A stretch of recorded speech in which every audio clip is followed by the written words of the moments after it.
Kaylee, I'm just so exhausted. I literally can't take on one more thing right now in my business. Yeah, that's kind of why I'm telling you this right now.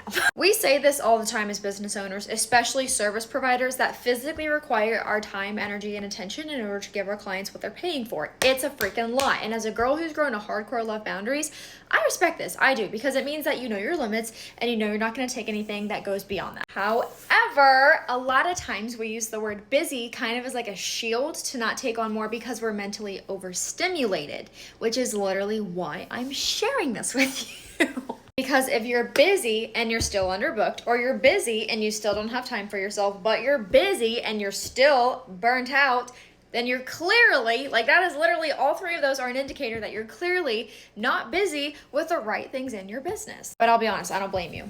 And you have to give yourself grace right now, and I encourage you to give yourself grace, because when you think about it, as service providers, we're kind of set up to fail, because the only advice that's out there on social media that I typically tend to see, maybe you feel this way, maybe you don't, but I see a lot of advice for content creators. So it's unrealistic for business owners, and it's not created for business owners. So that's why it makes you feel like you have to create trendy content, become the social media manager for your business, and rely heavily on social media and trying to go viral in order to book clients, and that is literally not true. So whenever we go on social media and we try to find a solution to a pain point that we're experiencing, or we're trying to just like get more information on lead generation, booking more clients, we are fed two different types of things. Number one, content that is not created for us, it's created for content creators. So it's not helpful. Those tips and tricks and trendy advice, it doesn't apply to us.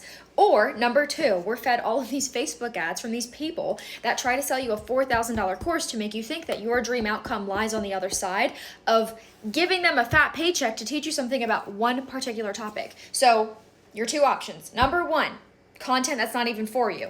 Number two, something that may be completely out of your budget and not aligned with what you're wanting, but they use fear-mongering tactics to get you think that that is the solution to your problems. Two solutions that are shoved down your throat as a service provider. Meanwhile, neither one of them is the actual solution to the problem that you're experiencing. So yeah, this is why you're overwhelmed with your workload, or you're overstimulated with what to do next. So you're literally doing the same thing over and over and over again and expecting a different outcome, which is literally the definition of insanity.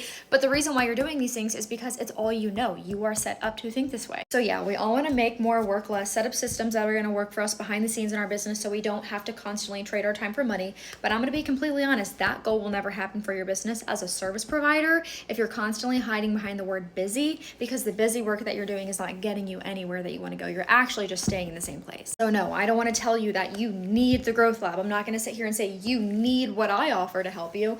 But if you've been sitting here listening to all of this and you're like, did this girl just crawl inside of my head and like read everything out word for word of my thoughts, then yeah, this is going to fix everything for you. Like I said, I'm not going to sit